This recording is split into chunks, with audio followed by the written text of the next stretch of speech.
thank you very much. It's an honor to have President Zelenskyy of Ukraine, and we've been working very hard, very close. So we've actually known each other for a long time. We've been dealing with each other for a long time, and very well. We had a little negotiation spat, but that worked out great. I think for both countries, I think for the world, actually, beyond both countries. And we have something that is a very fair deal, and we look forward to getting in and digging and working and getting some of the rare earth. But it means we're going to be inside, and it's a big commitment from the United States, and we appreciate working with you very much. And we will continue to do that. We have had some very good discussions with Russia. I spoke with President Putin, and we're going to try and bring this to a close. It's something that you want and that he wants. We have to negotiate a deal, but we've started the confines of a deal, and I think something can happen. The big thing is the number of soldiers, mostly at this point, but soldiers being killed. They're losing thousands of soldiers. So on both sides, we're losing a lot of soldiers, and we want to see it stop, and we want to see the money get put to different kinds of use, like rebuilding, and we're going to be working very hard. But we've had a lot of very good conversations. I will say until we came along, the Biden administration didn't speak to Russia whatsoever. They didn't speak to anybody. They just allowed this to continue. And I will say that, I'll say in front of you, you've heard me say it 1,000 times, if I were president, this war would have never happened. We would have had a deal negotiated for you without having to go through what you've gone through. But your soldiers have been unbelievably brave. We've given them great equipment, but somebody has to use the equipment. They've been unbelievably brave, and we give them great credit. This was supposed to be over very quickly, and here we are 3 years later. So I give tremendous credit to your generals and your soldiers and yourself, in the sense that it's been very hard fighting, very tough fighting. They're great fighters, and you have to be very proud of them from that standpoint. But now we want to get it over with. It's enough, right? We want to get it over with. So it's an honor to have you here. Thank you very much for coming. We're going to sign the agreement at the conference in the East Room in a little while, right after lunch. And we'll be having lunch together. We're also discussing some other things, and we appreciate everybody being here. It's somewhat of an exciting moment, but the really exciting moment is when they stop the shooting and we end up with a deal. And I think we're fairly close to getting that, and an honor to have you. And please, I'd like to say something. No, thank you so much, Mr. President. Thank you for the invitation. And really, I hope that this first document, will be first step to real security guarantees for Ukraine, our people, our children. I really count on it. And of course, we count that America will not stop support. Really, for us, it's very important to support and to continue it. I want to discuss it with details further during our conversation, and of course, the infrastructure or security guarantees. Because for today, I understand what Europe is ready to do. And of course, I want to discuss with you what the United States will be ready to do. And I really count on your strong position to stop Putin. And you said that enough with the war. I think that is very important, Ben, to say these words to Putin at the very beginning of war, because he is a killer and terrorist. But I hope that together we can stop him. But for us, it's very important to, to save our country, our values, our freedom and democracy, and of course, no compromises with the killer about our territories. But it will be later. And of course, what I wanted, we spoke about it by phone with you about the drones production. We have very good drones production. I think the best one in the world for today because of the war.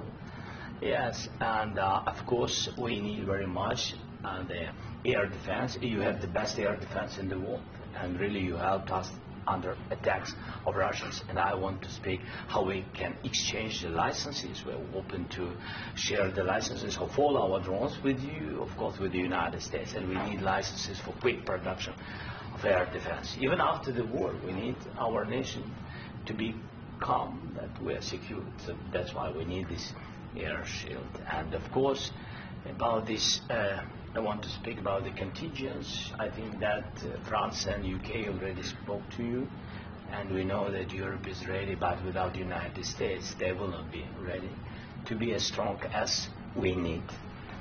And the last point, last not least, about exchange, about our people and children. And you know that this crazy Russian, that they stolen 20,000 of children, Ukrainian children. They changed their names, they changed their families, relatives, and now they're in Russia. We want to bring them back, and really it's a big dream, task and goal for me and our warriors. By the way, Mr. President, we exchanged, released more than 4,000 warriors from Russian prison, but there are thousands more in the prison. I wanted to share with you some images. How it's just can I now? Yeah, please. Some minutes, 1 minute, 1 minute. Just you to understand in what circumstances, in what situation they are, and what the attitude of Russia to our prisoners. That guys, just you before and after. And you see before and after, just you to understand. Now thousands of such guys, ladies and men, there, and that, so they don't eat, they beat them, and they, do a lot of bad things. So out of, even during the war, there are rules. Everybody knows there are rules during the war. So these guys, they don't have any rules. You see that 50, 60 kilograms left, and a lot of such things. And I didn't want to show you what the changes with images of children, because I will share with you. I mean, it's looking tragic. Yeah, that's tough stuff. I wanted very much to give you, and you see. Yeah. This is pastor, by the way. They stolen pastors, because it's not Russian church. They stolen pastors and moved pastors to the prison. At the end of last year, we brought 3 pastors, and we could exchange them. And this is pastor, you see. Yeah, that's tough. Yeah. So I mean, this I wanted to show you, and this. So thank you very much. We want to get that ended, right? Yeah. Of course, we will. I think we will. And we have to, of course. Do you have any questions, please? Thank you, Mr. President. With how much money is the U.S. going to put into the fund that is being created today, and how does this provide long-term security for Ukraine? Well, we don't know exactly how much, because we're going to be putting some money in a fund that we're going to get from the raw earth that we're going to be taking and sharing in terms of revenue. So it's going to be a lot of money will be made from the sale and from the use of raw earth. And as you know, our country doesn't have much raw earth. We have a lot of oil and gas, but we don't have a lot of the raw earth. And what we do have is protected by the environmentalists, but that can be unprotected. But still, it's not very much. They have among the best in the world in terms of raw earth. So we're going to be using that, using it for all of the things we do, including AI, and including weapons and the military, and it's really going to very much satisfy our needs. So it's something that just worked out really well. We have a lot of oil, and we have a lot of gas, but we don't have raw earth. So this has just about every component of the raw earth that we need for computers, for all of the things we do. This puts us in great shape. And long-term security for Ukraine. I think they're going to have great luck. I think once we make the agreement, that's going to be 95% of it. They're not going to go back to fighting. I've spoken with President Putin, and I feel very strong. I've known him for a long time, and I feel very strongly that they're very serious about it, and we'll make a deal. And when the deal is made, I don't think we talk about security. Everyone's talking about the other day. All they talked about was security. I said, let me make the deal first. I have to make the deal first. I don't worry about security right now. We have to have a deal, because right now, last week, 2,000 soldiers died on both sides. 2,000. And they're losing 1,000, 2,000, 3,000 a week. So as we sit here and we talk, people are getting shot and dying on the battlefield. And, they're not American soldiers, but they're Russian soldiers and they're Ukrainian soldiers, and we want to be able to stop it. And we want to be able also to spend money on other things. We don't want to. This is a tremendous amount of money, and what the Biden administration did was terrible. They were giving money, but they had no security on the money. Europe, as you know, gave much less money, but they had security. It was in the form of a loan. They get their money back, and we didn't. And now, at least we're protected because the American taxpayer has to be protected too. But this is an incredible agreement for Ukraine because we have a big investment in their country now, and what they have, very few people have. And we're able to really go forward with very, very high-tech things and many other things, including weaponry that we're going to use in many locations, but that we need for our country. This allows us to do this.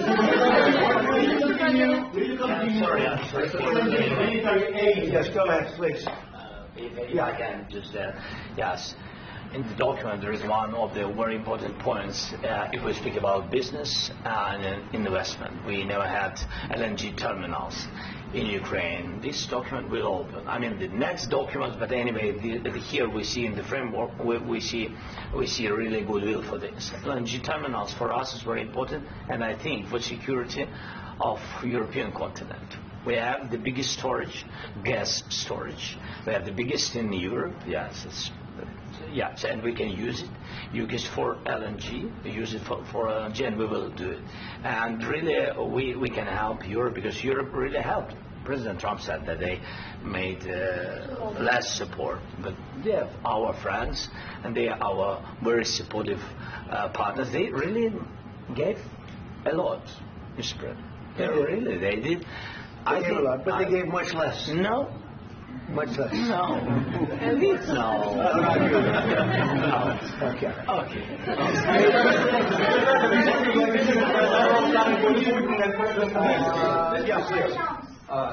Mr. President Trump, you have repeatedly called the deal with Ukraine as a historical one. And as a President of the United States, you make historical decisions in other issues which affect America and other world. So what place in the world history do you want to take? And do you associate yourself with any famous historical figures? Yeah, I'd say George Washington, Abraham Lincoln.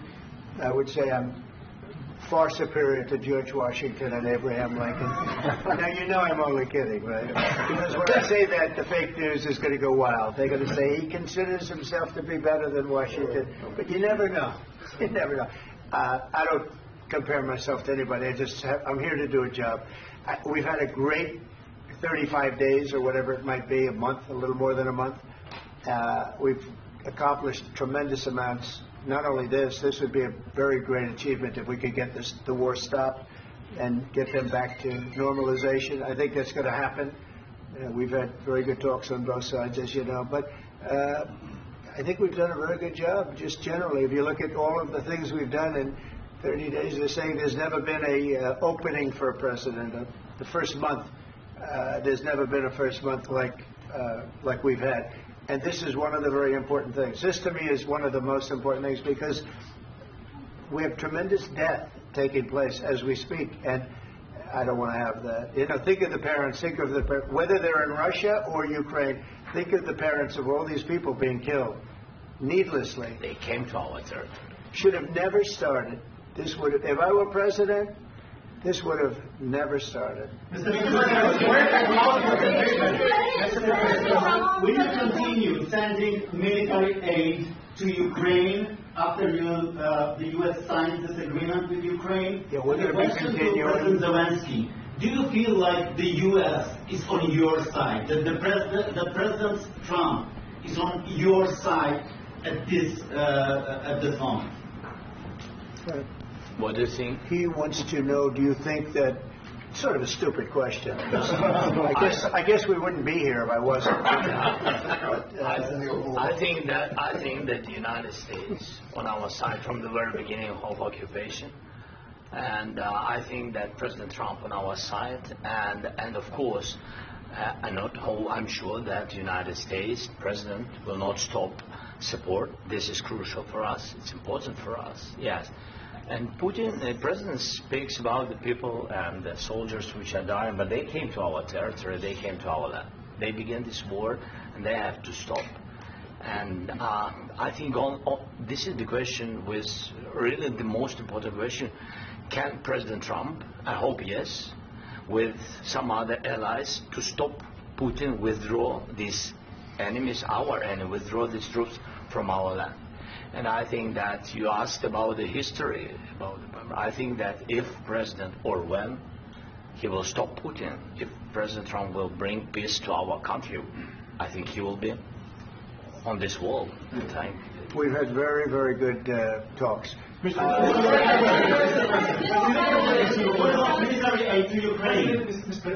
Zelenskyy just said that there will be no compromises with Vladimir Putin. I just wanted to ask both of you, firstly, are there compromises that you think that President Zelenskyy is going to have to make? And President Zelenskyy, is there anything that you might be thinking that you may be able to offer or bring to the table, for example, elections? Thank you. I think you're going to have to always make compromises. You can't do any deals without compromises. So certainly he's going to have to make some compromises, but hopefully they won't be as big as some people think you're going to have to make. That's all. That's all we can do. I'm here as an arbitrator, as a mediator to a certain extent between two parties that have been very hostile. To put it mildly, they've been very hostile. This has been a vicious war. This has been a vicious war. You know, it's a very level battlefield, and those bullets go out, and as I've said many times, we were talking about it with Pete, many times the only thing stopping those bullets is a human body. And in the case we're talking about, generally young human bodies are stopping a lot of bullets. It's dead level. That's why it's great farmland. It's great land. It's great farmland, but there's very little protection against the bullets that are being, and other things that are being shot. So all I can do is see if I can get everybody at the table and get an agreement. And I think we're going to end up with an agreement. Otherwise, I wouldn't probably be even here today. Mr. President, I've got two questions for you. You think ultimately your legacy will be the peacemaker and not the president that led this country into another war and ended foreign wars? And I've got a question. I hope it will. I mean, I hope I'm going to be remembered as a peacemaker. This would be a great thing if we could do this. I'm doing this to save lives more than anything else. Second is to save a lot of money, but I consider that to be far less important. So I hope I'm going to thank you, Brian, for that question. It was a nice question. I hope I'll be known and recognized as a peacemaker. This would be a great thing to solve. This is a very dangerous situation. You know, this could lead to a third world war. This was headed in the wrong direction. If this election were lost, if we didn't win this election, and by the way, we won it by a lot. That was a mandate. We won every swing state. We won the popular vote by millions and millions of votes. We won everything. The districts, you look at the areas of red, take a look at a map. This was a big mandate, and this was one of the things. I said, we're going to get this thing settled. If we didn't win, I think this could have very well ended up in a third world war, and that would not have been a good situation. What was your second question? And my second question for President Zelenskyy. Why don't you wear a suit? Why don't you wear a suit? You're the highest level in this country's office, and you refuse to wear a suit. Just want to see if you own a suit? Yeah, problems. A lot of Americans have problems with you not respecting the dignity of this office. I will wear a costume after this war will finish. Okay. Yes, maybe something like yours. Yes, maybe something better. I don't know. We will see. Maybe something cheaper. Than yeah. Thank you. Thank you, President Trump. You said yesterday that are you going to send more arms to Ukraine in case there's no peace? Yeah, we're going to have arms to Ukraine. Yeah, sure. Hopefully, I won't have to send very much because hopefully we're going to have it finished. We're looking forward to finishing this quickly. We're not looking forward to sending a lot of arms. We're looking forward to getting the war finished so we can do other things. But we very much appreciate the agreement because we needed what they had, and we're treating, our country is now treated fairly. Biden didn't do that. He didn't know what the hell he was doing. This should have never happened. This should have never started. But, sure, the answer is yes, but hopefully we won't have to send much because I'm looking forward to getting it done quickly, very quickly. Does that mean provide security guarantees, Mr. President? I don't want to talk about security yet because I want to get the deal done. You fall into the same trap like everybody else. A million times you say it over and over. I want to get the deal done. Security is so easy. That's about 2% of the problem. I'm not worried about security. I'm worried about getting the deal done. The security is the easy part. Security is very nice. Everybody stopped shooting. And now will Europe put people there? I know France is going to. I know the UK is going to. I know other countries are going to, and they happen to be right next door. We haven't committed, but we could conceivably. We have security in a different form. We'll have workers there digging, taking the raw earth so that we can create a lot of great product in this country. So in that sense, you have something. But we haven't determined that yet. I will say, in speaking to France and in speaking to, and they were here, as you know, last week and just the other day, they have committed to a lot of security. I don't think you're going to need much security. I think once this deal gets done, it's over. Russia's not going to want to go back, and nobody's going to want to go back. When this deal ends, I really believe this deal is going to be over. Yeah, please go ahead. Go ahead. Mr. President, thank you. You had President Macron and Keir Starmer at the White House this past week, both of whom praised your courage and conviction to lead the pathway towards peace. Yes. Part of that involved, though, re-engaging Russia in diplomatic relations, something that previous leaders lacked the conviction to do so. What gave you the moral courage and conviction to step forward and lead that? Well, I love this guy. Who are you with? One American News, sir. Well, that's why I like him. One American News does a great job. I like the question. I think it's a very good question. It's a pathway to peace. It's a pathway to getting something solved. And I feel that as the head of this country, I have an obligation to do that. Plus, we're very much involved. We got involved. It's too bad we got involved because there should have been no involvement because there should have been no war. And there shouldn't have been October 7th. That would have never happened. As you know, Iran was broke. They had no money to give to Hezbollah. They had no money to give to Hamas. They were stone cold broke. And then under Biden, they became rich as hell. They went from no money to $300 billion in a period of 4 years. And they gave a lot of that money away, and you see what happened. And that's a real mess also that we hope to be able to solve. But, no, I appreciate your question very much. I feel I have an obligation to try and do something to stop the death. If I can answer. Yes, if I can answer. Sorry. Please. And I do like your clothing, by the way. Yeah, really? Even though I think he's a great guy, by the way. But I don't know if you two like each other. But you know what? I think he's dressed. I like this guy. I think he's dressed beautiful. So I have more serious things than answer on such questions. Sure, I will answer on more serious questions statement. if I can. Yes. Yeah. So please, about security guarantees and about just ceasefire. We can't just speak about ceasefire and speak. It will not work. Just ceasefire will never work because I'm like the president. I have this experience, and not only me. Ukraine before my presidency, from the 2014, Putin broken 25 times. 25 times he broken his own signature. 25 times he broke a ceasefire. But he never broke to me. He never broke to me. No, you were the president. You were the president. He never broke to me. In 2016, you've been the president, Mr. President. You've been the president, but he had, of course, not with you, but he had, during those periods, he had conversations with our side. And we had Normandy format, the France, Germany, Ukraine, and Russia. And he broken 25 times. That's why we will never accept just ceasefire. It will not work without security guarantees. Security guarantees, maybe President is right about this document and other, but this document is not enough. Strong army is enough because his soldiers afraid, Putin's soldiers afraid of our soldiers when we're strong enough. If we are not strong enough, if we are empty, if our storage is empty, we can't defend our land. Today, he knows that we have all the world knows that we have meeting. Yes? Why he's using ballistic? Putin today using ballistic on our hospitals, schools, and etc. Ballistic. So he knows that we are here and that President Trump is really have goodwill to stop this war. And you hear now the president. So why he's using? So he doesn't want to stop. He doesn't want. But I hope that we will do it. Really, we'll do it. Security. When we speak about security guarantees, when the Europeans are ready for contingents, they need USA backstop.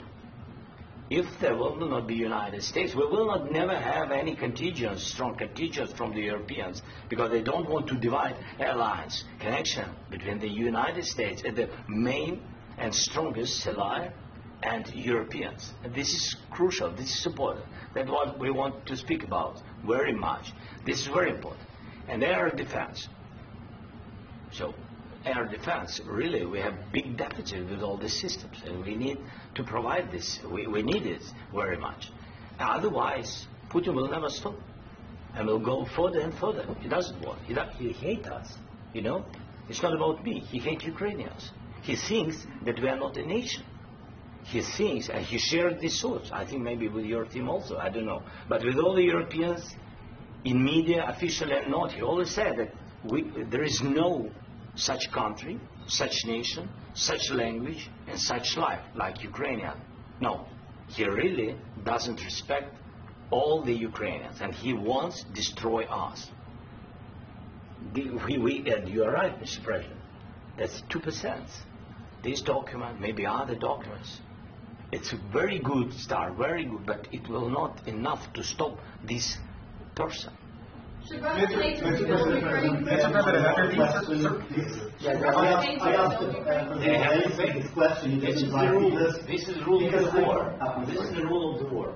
During all the centuries, all the history, this is the rule of the war. Who began, those pay. This is the rule. Putin began this war. He has to pay all money for innovation. He has to pay. Of course, some Russian assets, what we have in Europe, about 300 billion, we can use them. We can use for innovation and buy military support from the United States also. We can do it, but it's not enough. It's not enough. I have a question that you did in unilateral because I wouldn't know.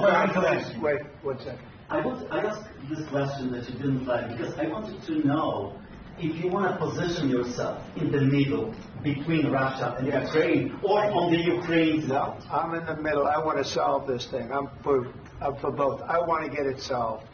And it's wonderful to speak badly about somebody else, but I want to get it solved. If we can solve it, great. If we can't solve it, they're going to have to fight it out, and who knows what's going to happen.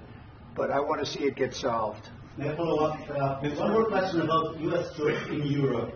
After Russian invasion of Ukraine, your predecessor sent additional troops to Eastern Europe, including Poland, my country. Are you committed to keeping these troops on the eastern flank of NATO in the future? I'm very committed to Poland. I think Poland has really stepped up and done a great job for NATO. As you know, they paid more than they had to. They are one of the finest groups of people I've ever known. I'm very committed to Poland. What about the Baltics? Poland's in a tough neighborhood, you know. What about the Baltics? The Baltics, they got a lot of, it's a tough neighborhood too. But we're committed. We're going to be very committed, and we're committed to NATO.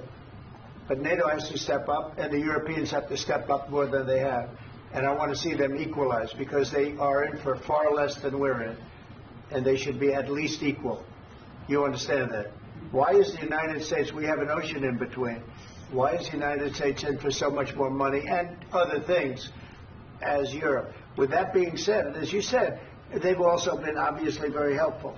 But we have put in far more than they have. And I think they should equalize. Mr. President, Please, go ahead. about the agreement again today, what changed between the first time that Secretary Bessent gave President Zelensky the agreement and today for the signing? We made a deal. So, what was that? I'm a business person. We made a deal. That's what changed. I didn't think we were going to make a deal. And we ended up making the deal, so that changed. Mr. President, what and how do you envision a trilateral summit with President Zelenskyy and Putin? I don't know, but well, they don't like each other, I can tell you that. They do not like each other. This is not a love match, and it's unfortunate. That's why you're in this situation. The United States should not have allowed this to happen, okay? The United States, run by a man that didn't know much, I'm going to be very nice, run by an incompetent person, very incompetent person, should never have allowed this to happen. I've stopped wars. I've stopped many wars. My people will tell you, I stopped wars that nobody ever heard about. I stopped wars before they ever started. You can look at some of, I could give you a lot of nations that would tell you right now they were probably going to war. I could tell you right now there's a nation thinking about going to war on something that nobody in this room has ever even heard about. Two smaller nations, but big, still big. And I think I've stopped it. But this should have never happened. Sorry, just a second. About any negotiations. First of all, I want really to tell you, and I think that everybody understands that Ukraine, more than Ukrainians, nobody wants to stop this war. But at the future, any negotiations, it's understandable that two sides of the war, not Russia and the United States, because this is not the war between Russia and the United States. This is war of Russia against Ukraine and Ukrainian people. So these two sides will be at the will be at the negotiation table. Then of course United States, like the strongest partner of the Ukraine, and of course Europe. I think Europe is very important. I want to speak about it with the President. Yes, Europe is very important for us because we really defend Europe for today. All Europeans really recognize that we are defending line and they have real life and our people are dying. That's why they helped us. And also it's about the NATO. Yes, between, like the President said, you have big, nice ocean. Yes, between us. But if we will not stay, Russia will go further to Baltics and to Poland, by the way. But first to the Baltics. It's understandable for them because they've been in the USSR. You know, they've been one of the republics of the USSR, and Putin wants to bring them back to his empire. It's a fact. And when he will go there, if we will not stay, you will fight. Your American soldiers, it doesn't matter, do you have ocean or not, your soldiers will fight. Mr. President, would you be willing to visit Ukraine, maybe Kyiv or Odessa, which is going to be a third year of Black Sea? It was my question. I don't want to talk about Odessa now. Let's not talk about Odessa. I want to talk about making a deal, getting peace. We don't have to talk about Odessa, but a lot of cities have been destroyed. A lot of cities that are not recognizable. There's not a building standing. No. And a lot of things you have to come and to look. No. We have very good cities. Yes, a lot of things have been destroyed, but mostly cities alive, and people work, and children go to school. Sometimes it's very difficult. Sometimes closer to front line, children have to go to underground schools or online. But we live. Ukraine is fighting, and Ukraine lives. This is very important. And maybe it's Putin is sharing this information that he destroyed us.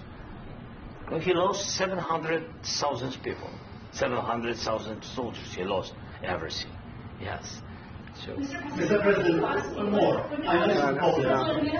Please, go ahead. When did you last speak with President Putin? And what did he say? A couple of days ago. And what did he tell you that gave you the assurance that he wanted peace? Well, that's what I do. My whole life is deals. I know pretty good. And I've known him for a long time. I've dealt with him for a long time. He had to suffer through the Russia hoax. You know, Russia was a hoax. It was all Biden. It was nothing to do with him. So he had to suffer through that, and he was able to do that. I think that he wants to make a deal, and he'd like to see it end. That's all I do. That's what I do. My whole life, that's what I do is make deals. And I'm in the middle of a mess because this is a real mess. It's a very dangerous one. If this doesn't get solved now, it's not going to get solved for a long time. So I hope we're going to get it solved. In the back, please. Thank you, Mr. President. Prime Minister Starmer claimed repeatedly that his government believes in free speech and was not engaged in censorship. But his country's government arrests people for memes and thought crimes, and even more worrisome is pressuring American companies to censor Americans on its behalf. How can he be a reliable, trustworthy partner when he says things that are demonstrably false on such an important topic? Well, we actually spoke to him about that yesterday, and we thought they took it very, very much too far. JD was very strong on it. So was I. So was Marco, and we've been speaking to him about it. Marco, would you like to say something about that? We have concerns, obviously, with the conduct of those, particularly as it impacts Americans. And there's real concern that American speech, which is online, could fall into the hands of British or any country's jurisdiction. And so this is a point the Vice President made at Munich, and I think it's a very compelling one, that what unites us with Europe, as much as anything else, is these shared values, and one of them being free speech. And so if Americans are threatened by it, we're going to need to take action in that regard. It's actually a very important question. We spoke about this in detail with the Prime Minister, the Foreign Secretary, and others at lunch yesterday, and I know that Secretary of Commerce Lutnick followed up in private meetings last night. This is really important. We believe Americans have the right to speak their mind, even if we in this room disagree with them. They have the right to speak their mind in the public square, which is often online these days, and we're going to defend that right as it pertains to American companies and American citizens vigorously if we have to. I do think that under the President's leadership, we're going to find common ground with our friends in the UK on this question, but it remains to be seen. The principle that will guide us is we believe in free speech in this country, and we'll fight for it for American citizens. Mr. President, on the deal, is there any other oil and gas component to the deal? Is it all critical? A little bit. We'll see. On LNG? But we're not really looking for that so much. We get a lot. We have more than anybody in the world, by far. So, no, we're not talking about it too much, but a little bit. I think it affects also, but for the most part, no. And, sir, is there any agreement from Ukraine to purchase U.S. LNG as part of the deal, or is that on the table at all? No, we don't need that. Mr. President, I just wanted to ask you about, you just mentioned that you've spoken to Vladimir Putin a couple of days ago. Just to be clear, that's a new call, not the one that you... I've spoken to him on numerous occasions. Okay. And how was the latest call? What did you discuss?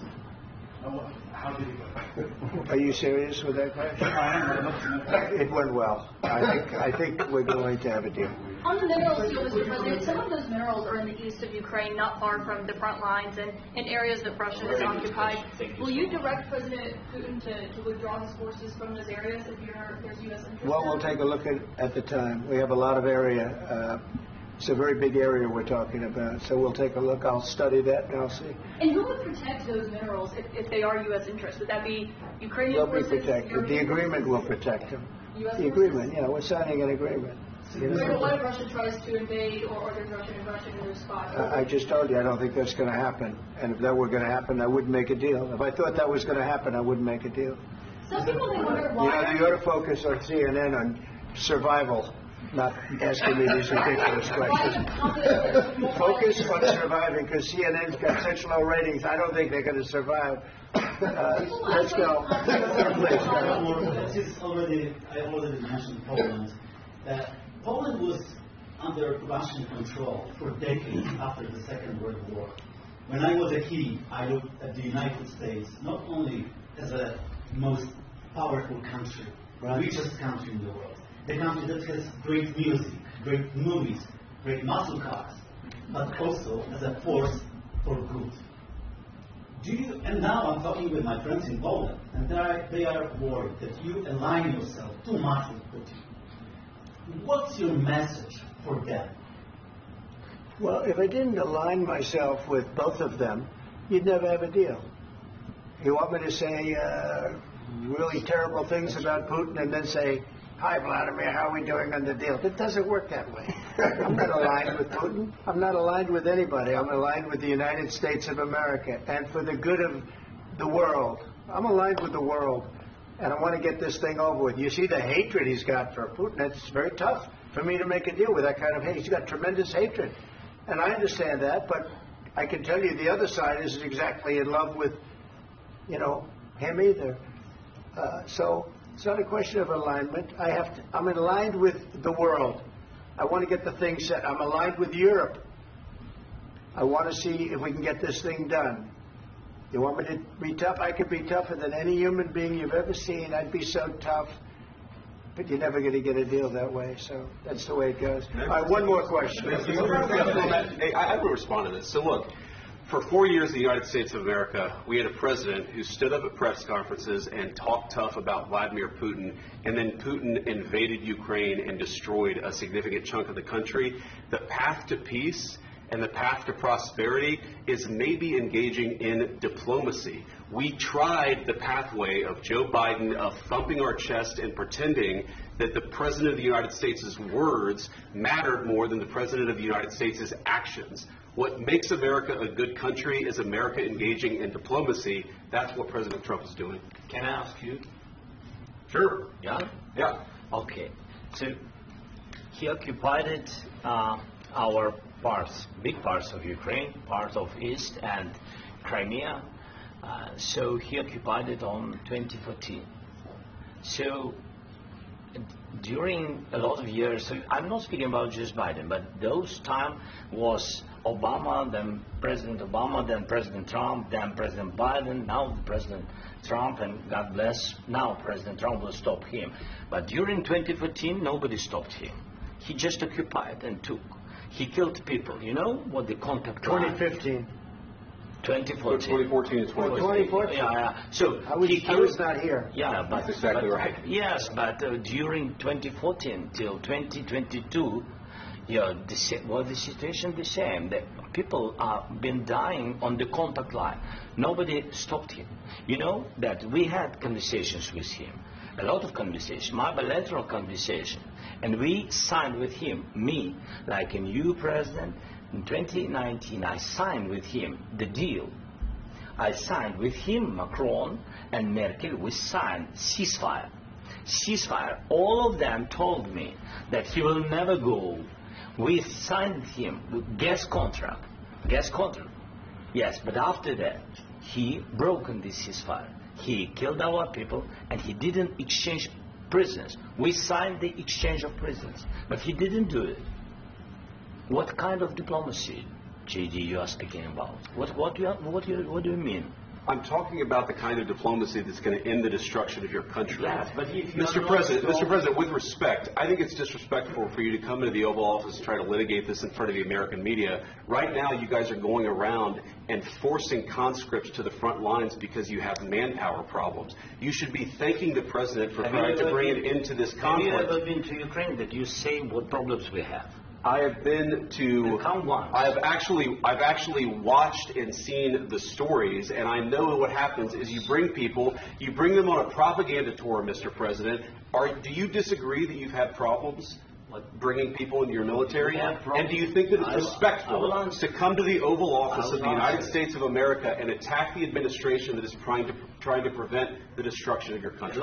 A lot of questions. Let's start from the beginning. Sure. First of all, during the war, everybody has problems. Even you, but you have nice ocean and don't feel now, but you will feel it in the future. God bless. You don't know that. God bless. God bless. You will not have war. Don't tell us what we're going to feel. We're trying to solve a problem. Don't tell us what we're going to feel. I'm not telling you. Because you're in no position to dictate that. That's exactly what you're doing. You're in no position to dictate what we're going to feel. We're going to feel very good. We're going to feel very good and very strong. You will feel influence. You're right now not in a very good position. You've allowed yourself to be in a very bad position, and he happens to be right about it. From the very beginning of the war. You're not in a good position. You don't have the cards right now. With us, you start having cards.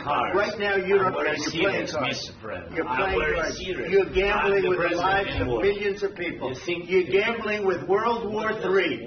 You're gambling with World War III.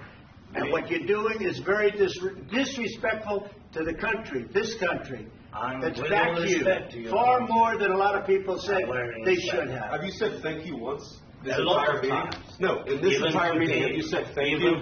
You went to Pennsylvania and campaigned for the opposition in October. Offer some words of appreciation for the United States of America and the president who's trying to save your country.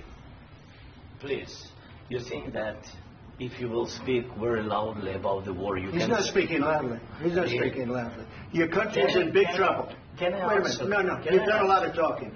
Your country is in big trouble. I know. You're not winning. You're not winning this. You have a damn good chance of coming out okay because of us. Mr. President, we are staying in our country, staying strong from the very beginning of the war. We've been alone, and we are thankful. I said thanks you haven't in been this alone. cabinet. You haven't been alone. In this We cabinet. gave you, through I this said stupid thank president, $350 billion.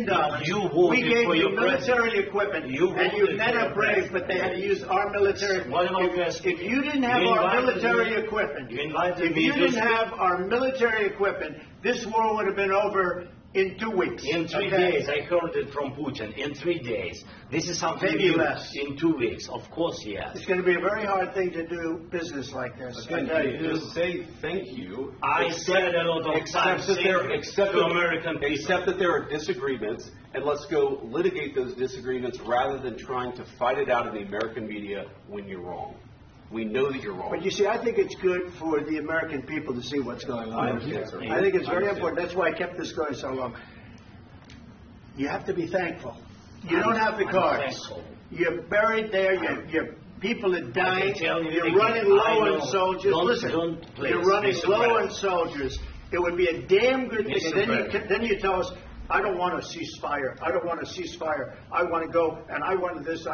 Look, if you could get a ceasefire right now, I tell you, you take it so the bullets stop flying and your men stop getting killed. Of course, we want to stop the war. But you're I saying said- you don't want a but ceasefire. I said to you, I want a with ceasefire. guarantees. Because you'll get a ceasefire faster than an agreement. Ask our people about ceasefire, what they think. That wasn't It doesn't with matter me. for you what- That what wasn't is- with me. It That was wasn't with with you. a guy named Biden who was not a smart person. This That is was your- with, this that was is with your Obama. president. It was your president. Excuse me. That was with Obama, who gave you sheets, and I gave you javelins. Yes. I gave you the javelins to take out all those tanks. Obama gave you sheets. In fact, the statement is Obama gave sheets and Trump gave javelins. You got to be more thankful, because let me tell you, you don't have the cards. With us, you have the cards. But without us, you don't have any cards. One more question to Mr. Vice President. I'm sorry. It's going to be a tough deal to make, because the attitudes have to change. What if Russia breaks ceasefire? What if Russia breaks peace talks? What is it that? I understand that it's a heated conversation right now. What are you saying? What She's if asking, what if Russia breaks the ceasefire? What if anything? What if a bomb drops on your head right now? Okay? What if they broke it? I don't know. They broke it with Biden, because Biden, they didn't respect him. They didn't respect Obama. They respect me. Let me tell you, Putin went through a hell of a lot with me. He went through a phony witch hunt where they used him and Russia. Russia. You ever hear of that deal? That was a phony Hunter Biden, Joe Biden scam. Hillary Clinton, Shifty Adam Schiff. It was a Democrat scam. And he had to go through that. And he did go through it. We didn't end up in a war. And he went through it. He was accused of all that stuff. He had nothing to do with it. It came out of Hunter Biden's bathroom.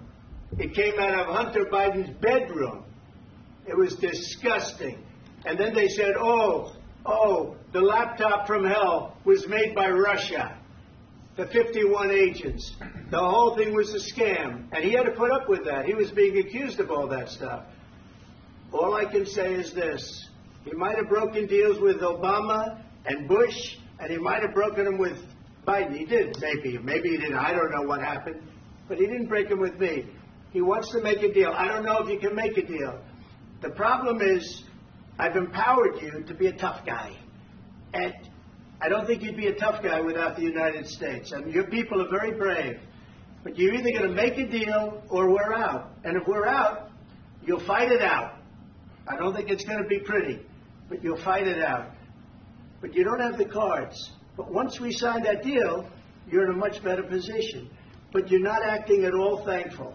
And that's not a nice thing. I'll be honest, that's not a nice thing. All right, I think we've seen enough. What do you think? Huh? This is going to be great television, I will say that. We'll see what we can do about putting it together. Thanks. And I need the back of this. We'll see. Guys, come on. Wait. Hey,